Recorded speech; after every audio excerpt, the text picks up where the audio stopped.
On vous souhaite la bienvenue à ericlatour.com. Ça fait quelques semaines qu'on n'a pas abordé la question de la politique municipale parce que parfois il y a des développements même jour après jour. C'est comme un grand feuilleton. Triste, allez-vous me dire, mais surtout complexe pour les citoyens à comprendre. Bref, on a invité notre analyste, l'ex-maire de Saint-Jean-sur-Richelieu, Miroslav Smereka, pour nous éclairer.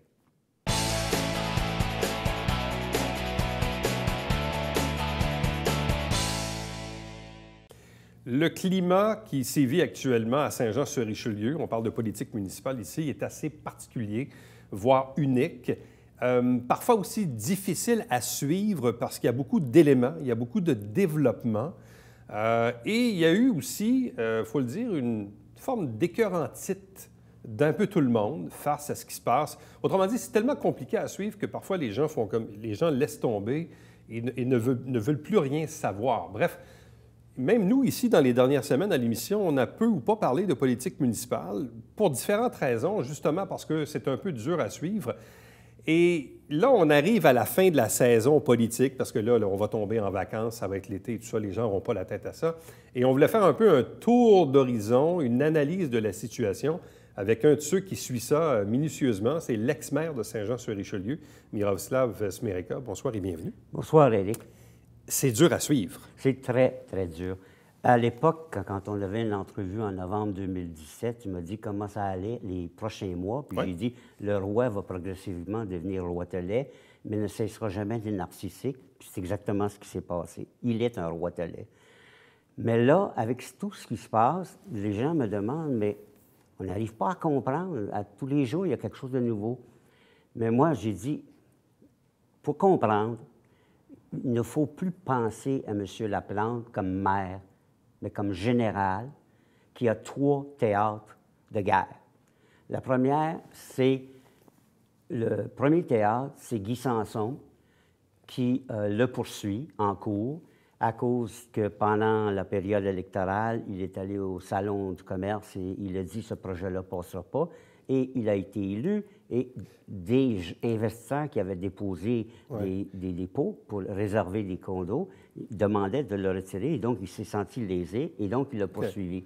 Et ça, on pourra peut-être le détailler après pour que les gens comprennent. Donc ça, le premier front, pour vous, c'est Guy Sanson. Oui, mais sauf, corollaire à ça, c'est que le maire a demandé à la Ville de payer ses frais d'avocat, et la majorité a dit non, parce que ça c'est arrivé avant que vous soyez maire.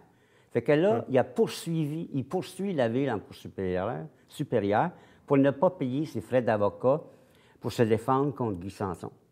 Oui. Ça c'est un dossier en soi, parce que d'ailleurs, M. Laplante était, je pense, en audience la semaine dernière sur cette question.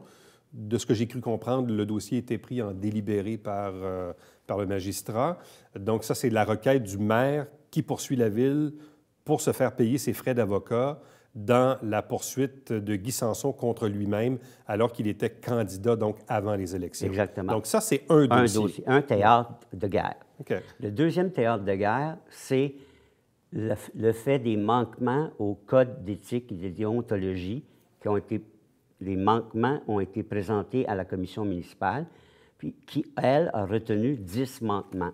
Ça, c'est la cause qu'on a entendue tout récemment, là, le jugement que le maire a obtenu contre lui à la commission municipale. Exactement. Mais lorsqu'il a entendu cette décision, il a dit, premièrement, c'est surprenant, mais le lendemain, il est allé en cour supérieure et il poursuit la commission municipale à cause qu'il juge que la juge était impartiale, il faudrait la remplacer par un juge indépendant. Alors, on est en cour supérieure, mais le juge a tranché qu'il y avait 10 manquements. Maintenant, il faut une sentence. Donc, il y a eu une séance de sentence et la procureure de la commission a dit 100 jours de suspension. La procureure, du général Laplante, a dit seulement une réprimande. Ouais. Alors, là, on attend la décision. Oui, mais encore là, il y a 2 choses là-dedans. Parce que là, on attend que la juge prononce la sanction. C'est ça. Mais en même temps, M. Laplante, qui conteste la validité de cette cause-là, ou encore la partialité de la juge, la cause sur le fond sera entendue début septembre. Oui, c'est ça. Donc, là, encore là, il y a comme deux volets, c'est-à-dire que là, il va probablement recevoir sa sanction, on ne sait pas trop quand, dans quelques semaines ou quelques jours, mais ultimement, il est déjà en contestation de ce jugement-là et de la partialité de la juge. Oui, mais une fois qu'il aura reçu la sentence, selon moi, il va aller de nouveau en Cour supérieure. Pour demander qu'elle soit suspendue? Pour que la décision soit suspendue. Le temps qu'on entende la cause sur le fond début septembre. Exactement. Donc, ça veut dire qu'il continuera d'être maire.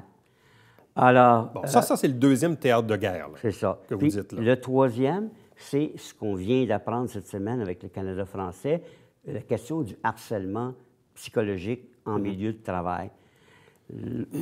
Déjà, Louise Bédard avait mentionné que la procureure de la commission a dit, dans la période de sentence, qu'il y avait des torts qui ont été subis par les employés. Puis là, on voit qu'il y a 3 cadres supérieurs et que la commission des normes d'équité, santé, sécurité du travail a jugé que les plaintes recevables. Donc, ça signifie que dans un premier temps, peut-être pendant un mois, on va essayer de faire ce qu'on appelle une médiation entre l'employeur et les employés. Mais l'employeur... Mais encore faut-il que les deux parties acceptent la médiation. Mais c'est ça, mais le maire est l'employeur.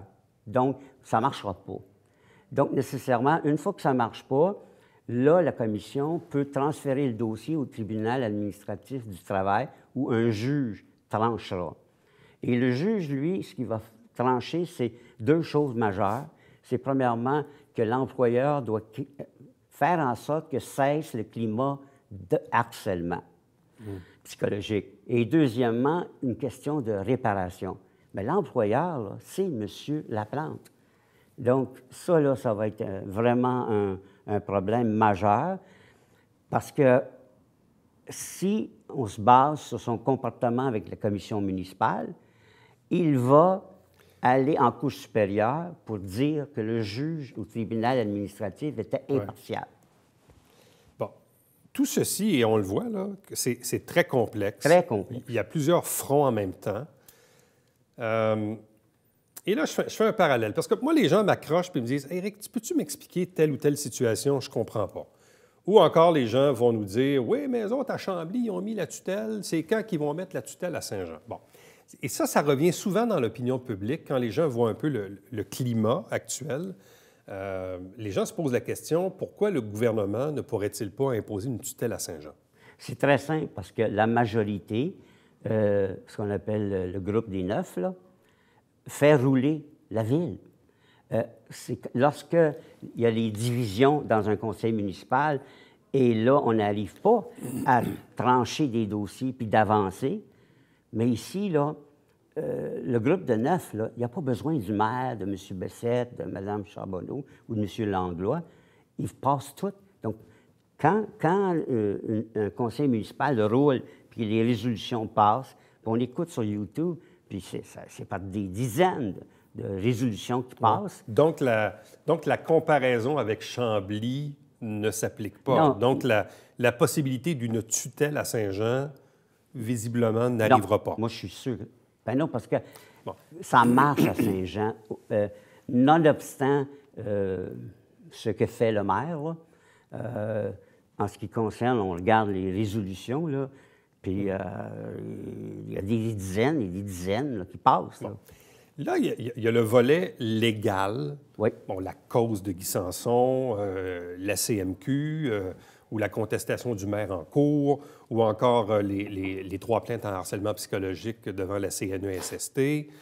Au travers de ça, il y a aussi 2 autres causes au légal qui ne touchent pas le maire directement, mais celle de son ancien chef de cabinet, M. Grenier, qui conteste son congédiement. Ça, c'est une cause. Et M. Grenier qui poursuit les 9 élus plus le directeur général en libelle et en diffamation. Donc là, il y a comme 2 causes qui ne sont pas directement liées avec le maire, mais qui sont indirectement liées avec l'affaire du maire, si on veut. Mais c'est comme si un général avait un lieutenant. Le général, il y avait 3 théâtres de combat que j'ai mentionnés. Puis le lieutenant, il y a ces 2 petits. Bon. Là, l'autre commentaire qu'on entend beaucoup de part et d'autre, c'est... Là, on comprend que c'est assez légal, là, ce qu'on a jasé depuis le début de l'entrevue. c'est le festival des avocats, là. Comme dirait Feu Jean Lapierre, c'est le festival des heures chargeables. Oh, là, les avocats doivent saliver quand un appel vient de Saint-Jean-sur-Richelieu. D'autant plus que le maire continue avec son avocate de Québec, donc paye les frais de déplacement et d'hébergement. Et c'est ça l'as du maire. C'est qu'à part le cas de M. Sanson, tous les autres dossiers, c'est tous les citoyens qui payent. L'autre question que j'entends beaucoup, c'est « mais comment ça va finir? » Parce que les gens se disent, il reste encore un peu plus de 2 ans au mandat. Oui. Là, les gens se disent, OK, bon, il va peut-être avoir une sanction, il va se passer ci, il va se passer ça. Mais les gens se disent, oui, mais ça va finir comment? Moi, je suis prêt à faire une pronostic. C'est-à-dire? C'est que la fin arrivera autour du mois de novembre cette année, là. Pourquoi? 2e anniversaire, et aussi les fameux délais que tu mentionnais, les commissions normales et tout ça, aller en cours, aller en appel, manquer l'appel. Mais qu'est-ce qui pourrait se passer en novembre? OK. C'est que, pour moi, quand on regarde la façon que la procureure de la commission a présenté lors de la séance de sentence, elle a parlé beaucoup de facteurs aggravants. Il y a une possibilité réelle pour la juge de décider de transférer le dossier à un juge de la Cour supérieure. La CMQ peut faire ça? Oui, parce que ça s'est passé à d'autres moments, parce qu'ils sont limités à 90 jours, 100 jours. Oui. Mais le juge, lui, de la Cour supérieure, peut, avec la loi, statuer que la sanction, c'est inhabile à siéger pour 5 ans à partir de la décision. Donc, pour moi, ce juge-là, c'est-à-dire ça va aller en Cour supérieure pour ça, et le juge va statuer contre le maire, et le maire va être suspendu pour 5 ans à partir de la date. Donc, étant donné que... Mais là, si le maire conteste, puis il va en cour d'appel, puis ultimement, il va en Cour suprême du Canada, ou je ne sais trop, je veux dire, ça va être interminable, ça finira jamais? C'est très rare parce que parce que ça va aller en cour d'appel, mais c'est très rare que la cour d'appel renverse une telle décision. Ouais. OK?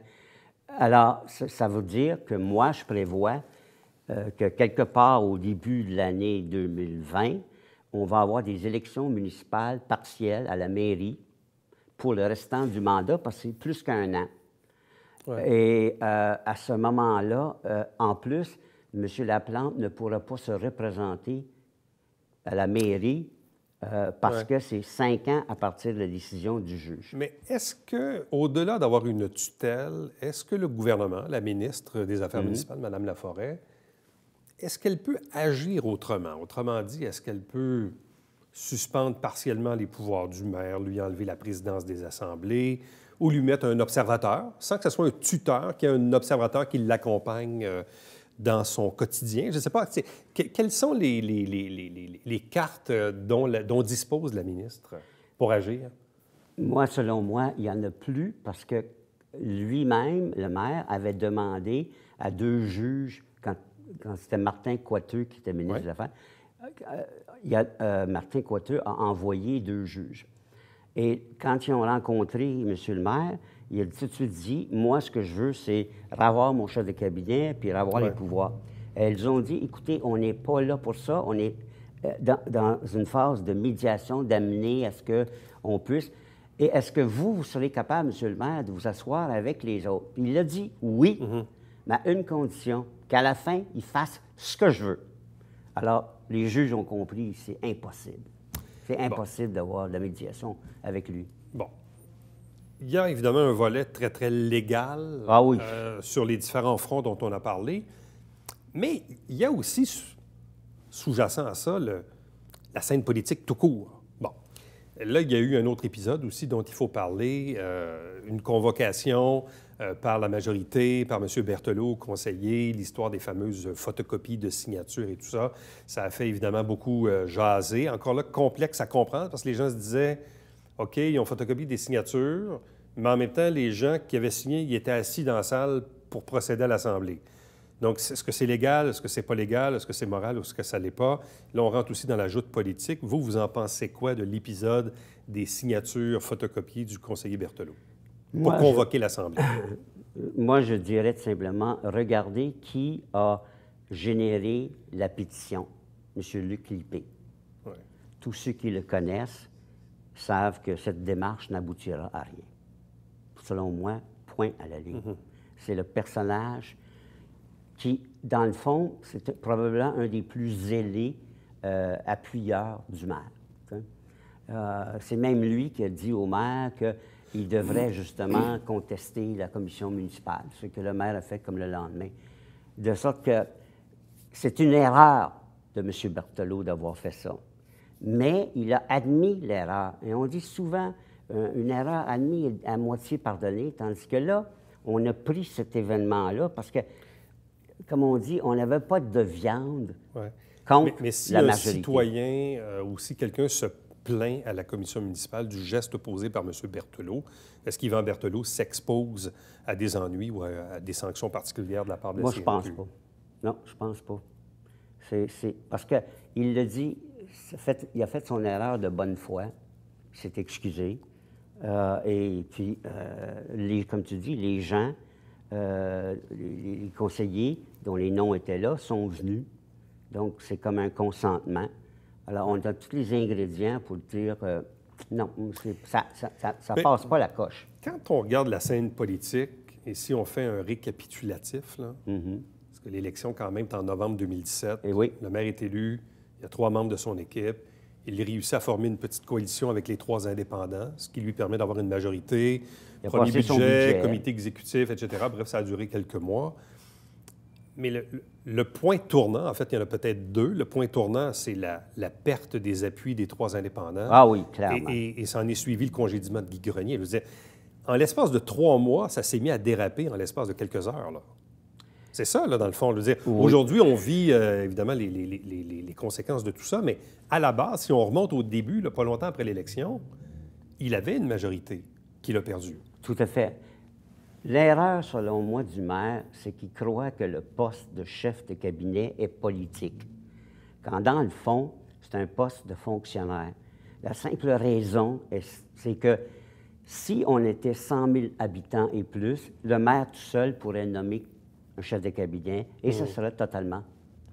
Tandis que quand on est une ville de moins, c'est un employé sous la direction générale et qui a des tâches. Et moi, avec l'accès à l'information, j'ai lu le contrat de M. Grenier qui ressemblait beaucoup au contrat que ton frère avait à l'époque, qui était chef de cabinet de M. Delbecq. Et là-dedans, oui, majoritairement, on est au service du maire, mais clairement indiqué, il faut aussi être au service des conseillers municipaux. Ce que faisait ton frère, mais ce que ne faisait pas M.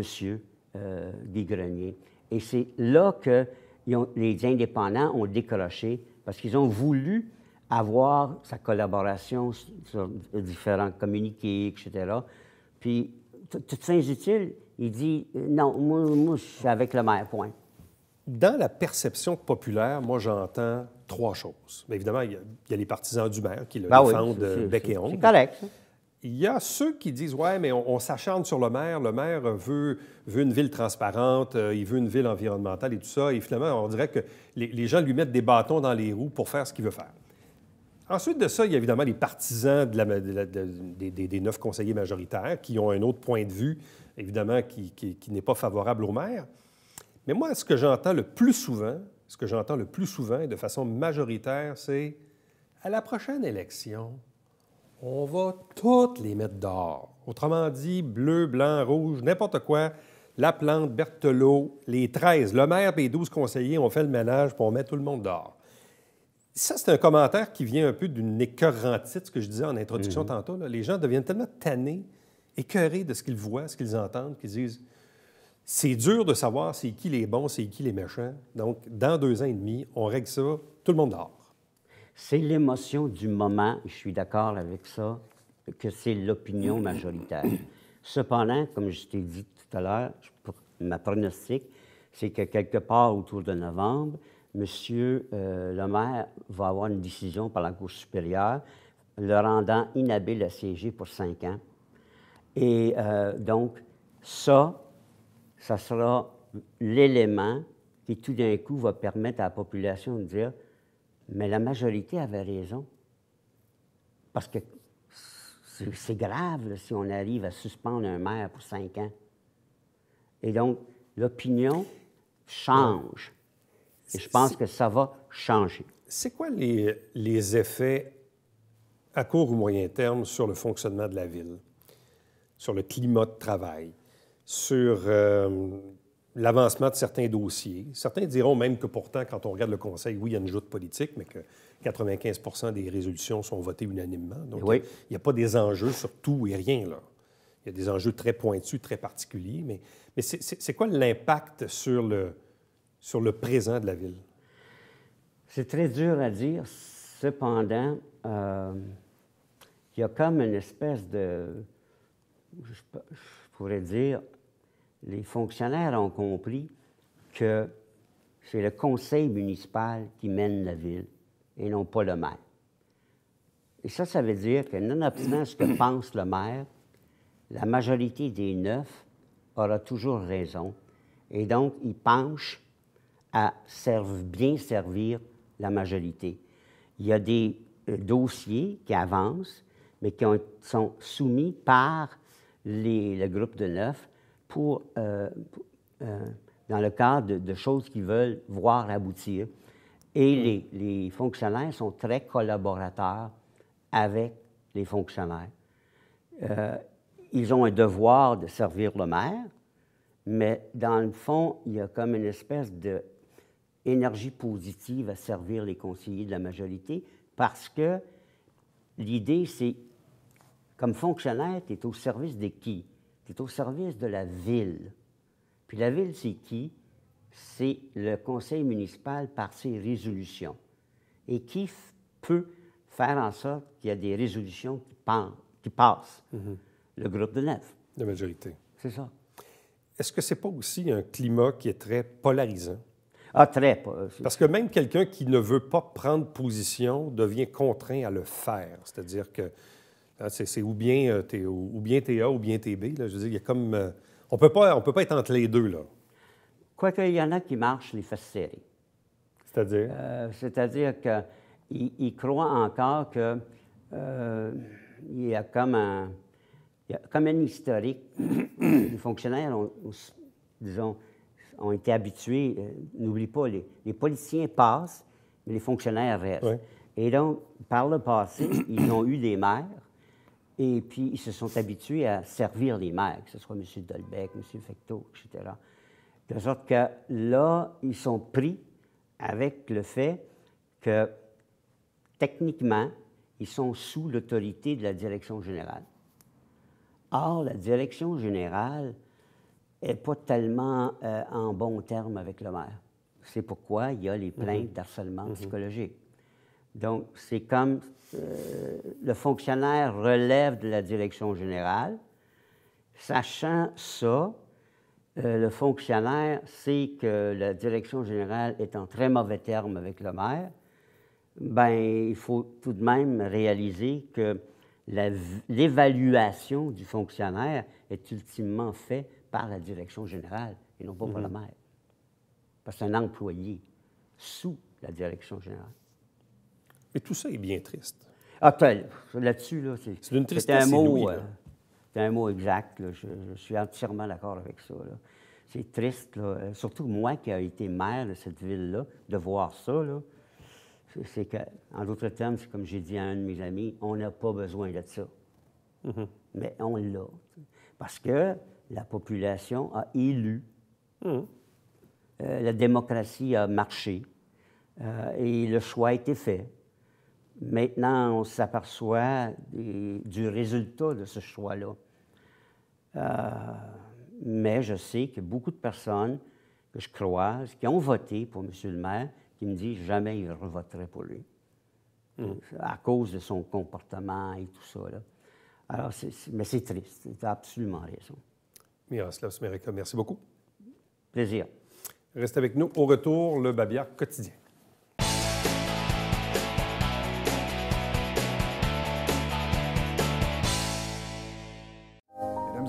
Bonjour et bienvenue à la Justice entre nous. Mon nom est Serge.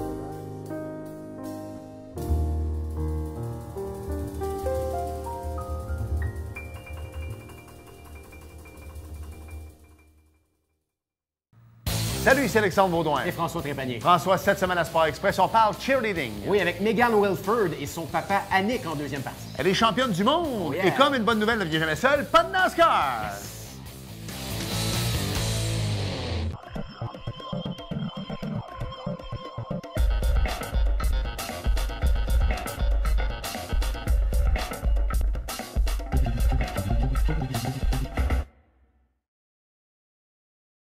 Mesdames et messieurs, bon matin et bienvenue à votre télébingo sur les ondes de télévision du Haut-Richelieu. Vous aimeriez jouer au bingo dans le confort de votre foyer? C'est possible. Tous les dimanches matins, 9h30, à la télévision du Haut-Richelieu, maintenant en haute définition au 609. C'est 4 000 $ en prix à chaque semaine. Pour vous procurer les livrets du télébingo, c'est facile. Consultez la liste de nos 30 dépositaires au www.tvhr9.com.